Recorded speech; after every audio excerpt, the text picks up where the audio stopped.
මට මේ නිරීක්ෂණය වෙච්ච දෙයක් තමයි මේ එතන හුලං කවුළු 5ක් තියෙනවා. මේ ගම්පහ දිස්ත්‍රික්කයේ කටාන ප්‍රදේශය කියන්නේ මේ සීත පළාතක් නෙමේ. උෂ්ණත්වය සෙල්සියස් 29ට 30ට වගේ තමයි තියෙන්නේ. දැන් මෙතන 4ක් වහලා තියෙනවා හුලං කවුළු ඉටි වලින් වහලා තියෙනවා. ඒ උනාට මේ එකක් ඇරලා තියෙනවා. මෙතන එකයි ඇරලා තියෙන්නේ මේ මිනිස්සු ඉන්න ඇතුලේ. එකක් ඇරලා 4ක් වහලා තියෙනවා මෙතන. ඒ කියන්නේ අපි හුලං කවුළු වැඩිද කියලා මේ සැකයක් එනවා අපේ පෙට්ටිවල. කියන්නේ මේක සීත ප්‍රදේශයක් නොවන නිසා.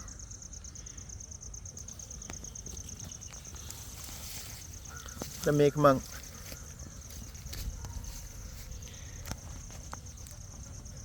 ඉටිසලඹහානියට මම පරීක්ෂණ මට්ටමින් මේ කෙරුවේ. මල් පෝච්චියක් උඩින් අඩිය ලෑල්ල අයින් කරලා මේ මල් පෝච්චියක් උඩින් මේ විදිහට ජනපදයේ තියලා තියෙනවා. දැන් මේකට අවුරුදු 3ක් 4ක් වගේ වෙනවා. කාලය මේ ඉටිසලඹහානිය ආවේ නැහැ. මං හිතන්නේ ඒ අපද්‍රව්‍ය ඔක්කොම යටට වැටෙන නිසා. මේක වෘත්තීය මට්ටමේ මිමැසිපාලකෙක්ට සාර්ථක දෙයක් නෙමෙයි. ඔය එක ජනපදයක් නිකන් ආසාවට තියාගන්න කෙනෙක්ට මේ ක්‍රමය හොඳයි කියලා හිතනවා. ඒ කියන්නේ අඩිය ලෑල්ල සුද්ධ කරන්නේ නැති ඒ වගේ කෙනෙක්ට මේ ක්‍රමය හොඳයි. මොකද මේ ක්‍රමේදී පොඩි ප්‍රශ්නයක් වෙනවා.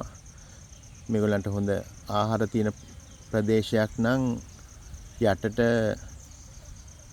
මේ වද වදින්න පටන් ගන්නවා අඩියෙන් පල්ලෙහාට. එතකොට ඒක එහාට මෙහාට ගෙනියන්න එහෙම අමාරුයි.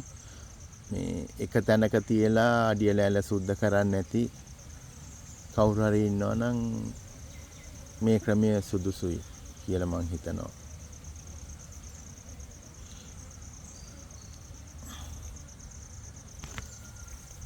එතකොට මේ ක්‍රමය අත්දැක බලන්න ඉස්සලා මං මේ සිමෙන්තියෙන් අඩිය ලෑල්ලක් හදාන් තිබුණා.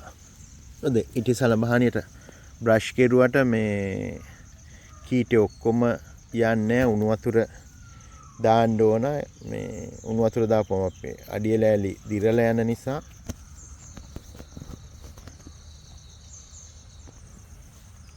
මම සිමෙන්තියෙන් අඩිය ලෑල්ලක් හදාගත්තා. මේ අඩිය ලෑල්ල තමයි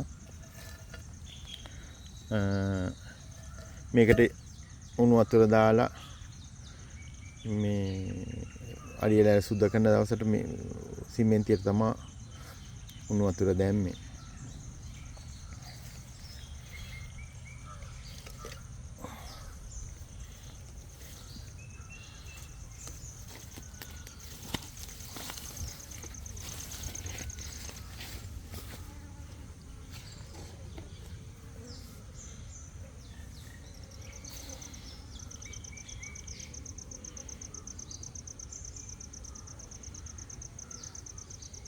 ජනපදේ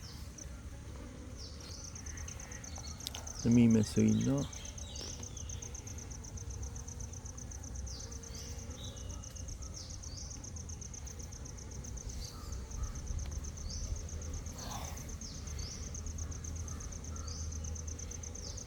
ඒකේ මේ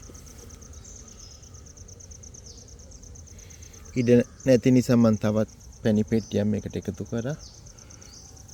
මං මේ කාලයකට ඉස්සර මේකට කම්බි දාලා තිබුණා.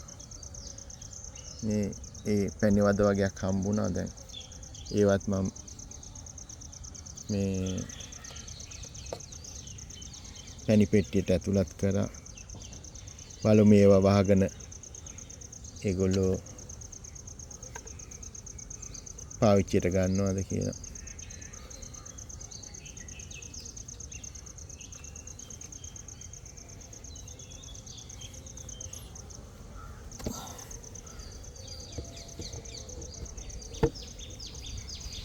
නැවතත් මම පෙන්නන්නේ මෙතන හුලං කවුළු 4ක් වහලා එකයි ඇරලා තියෙන්නේ.